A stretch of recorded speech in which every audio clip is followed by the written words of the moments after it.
৫,০০০ টাকা দিয়ে একটা স্টল নিছি। নেওয়ার পরে ওইখানে আমার ৩ দিনে ৫০০ টাকা সেল হয়েছে মাত্র। আমার জন্য এটা বড় ধাক্কা। নিজের জন্য করতাম, এখন দেখতেছি সবাই পছন্দ করে। প্রথম যেদিন আমি মাঠে বসছিলাম আমার কোনো লাইট ছিল না, তারপরেও আলহামদুলিল্লাহ ১০০ টাকা সেল হয়েছিল। ওই দিন অনেক ভালো লাগছে এবং মনে হয়েছে যে ঈদের সালামি পাইছি, এরকমটা মনে হয়েছে। আমি বর্তমানে হ্যান্ডমেড জিনিস নিয়ে কাজ করতেছি, হাতে বানানো জিনিস। বাচ্চাদের মাথার ক্লিপ থেকে শুরু করে মাথার ব্যান্ড বা বিভিন্ন ধরনের ড্রেসের সাথে ম্যাচিং করে যে ক্রাফটিং করে হাতে বানানো হয় সেইগুলা আমি ছোটবেলা থেকেই কম বেশি করতাম, নিজের জন্য করতাম। এখন দেখতেছি সবাই পছন্দ করে। আসলে যখন বিজনেসের আইডিয়াটা আসলো তখন হইতেছে আমি শুরু করছিলাম যে আমি বাসায় বানাবো, তারপরে আমি দোকানে বা কোনো শোরুমে দিয়ে এগুলো সেল করব, এরকম আইডিয়া ছিল।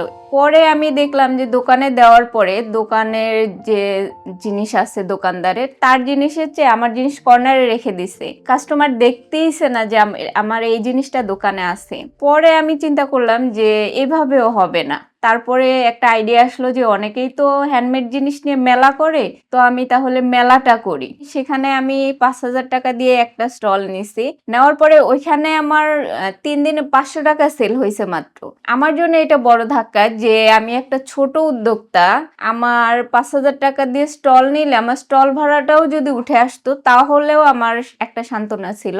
পরবর্তীতে আমি চিন্তা করলাম যে না, এভাবে মেলা করেও হবে না, দোকানে দিয়েও হইলো না, মেলা করেও হবে না, যে আমার কাস্টমারের কাছে যাইতে হবে, সবার কাছে পৌঁছাইতে হবে। আমি ডিসিশন নিলাম যে আমি বাইরে যাব বা আমি ফুটপাতে বসবো বা এরকম কিছু। আমাদের বাসার এইখানে মিরপুরে একটা মাঠ আছে, মাঠটাতে কম বেশি অনেক উদ্যোক্তা আছে যারা হইতেছে চাকরির পাশাপাশি করতেছে, পার্ট টাইম হিসেবে ব্যবসাটাকে ধরে নিছে। প্রথম দিন তো আমি যাওয়ার পরে আমার কোনো লাইটও ছিল না, আমার পাশের দোকানের আলো দিয়ে আমি চালাইছি। আমার ছোট্ট একটা টেবিল ছিল, পড়ার টেবিল, বাচ্চাদের, ওইটা নিয়ে গিয়েছিলাম। তো ওইখানে আমার প্রথম দিন দেখলাম যে না, সবাই পছন্দ করতেছে। এভাবে আমি যাওয়ার পরে দেখলাম হ্যাঁ, আমার জিনিসটা সবাই ভালো বলতেছে। পরে আমার মনে হয়েছে যে না, এবার মনে হয় আমি সঠিক জায়গায় আসছি এবং যে টাকায় সেল করছি আলহামদুলিল্লাহ আমার অনেক খুশি লাগছে। কারণ আমি ৫,০০০ টাকা দিয়ে স্টল নিয়ে আমার ৫০০ টাকা সেল হয়েছে, সেখানে আমি 0 টাকায় ১০০ টাকা ২০০ টাকা সেল করতে পারতেছি। আমার কাছে ওইটা অনেক বড় মনে হয়েছে,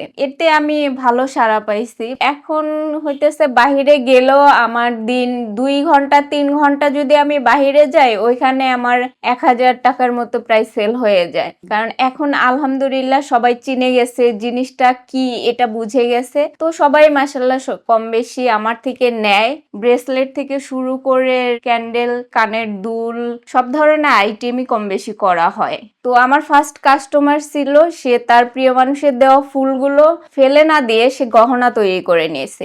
এমনও আছে যে শুধু ফুল না, ভাঙা চুড়ি, দেখা যাইতেছে প্রিয় মানুষটা চুড়ি কিনে দিছে, হাতে দিতে ভেঙে গেছে, তারপরে ওই চুড়িটাকে আবার রেজিন দিয়ে প্রিজার্ভ করে আবার নতুন করে চুড়ি বানিয়ে নিতেছে। এরকম ঘটনাও ঘটে। নতুন বিয়ে হয়েছে, তাদের বিয়ের ফুল দিয়ে ছবি দিয়ে আপুটা আমারে বলতেছে যে আপনি আর সুন্দর করে একটা ফটো ফ্রেম বানিয়ে দিবেন, এটা আমি আমার হাজবেন্ডকে সারপ্রাইজ দিব। এই জিনিসগুলো অনেক ভাল লাগে যে প্রিয় মানুষটার দেওয়া ফুল দিয়ে তাকে আবার সারপ্রাইজ দেওয়া। অনেকে নিজের ব্লাড দিয়েও লেখে, এরকম অনেক স্মৃতি তৈরি করে নেয় আর কি। ভবিষ্যতে ইচ্ছা আছে যে এই জিনিসটাকে আরো বড় করার ইচ্ছা আছে। একটা দোকান নিব যেখানে আমার কাস্টমাররা সরাসরি আসবে, দেখবে যে কোনো আইটেম তাদের পছন্দ মতো তারা এখান থেকে বানিয়ে নিয়ে যেতে পারবে।